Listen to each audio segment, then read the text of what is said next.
lo channel thu phí đây cũng sống thì có quá tăng khá là trong sống được rồi theo thu phí đây cũng sống thì có quá tăng khá là trong sống được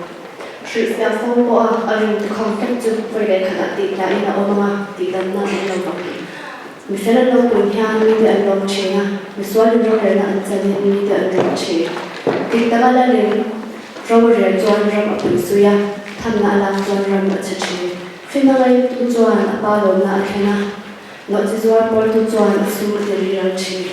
anh thấy ông phong đời tu chọn ở cái ta này là gì này mình thấy ông đây bộ chân nào chọn thằng ông mà mình phải để rồi chú anh zaya thì mình thấy ông đây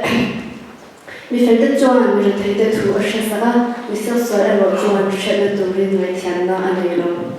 bố sĩ tu chọn không bị ở địa là mình phải rồi chọn thiền ổn na ở địa giang thiền thế nên chọn trang mình để chọn mình sẽ phong cảnh văn hóa mình đi tập để rồi chọn anh na hôm nay mình tu thiền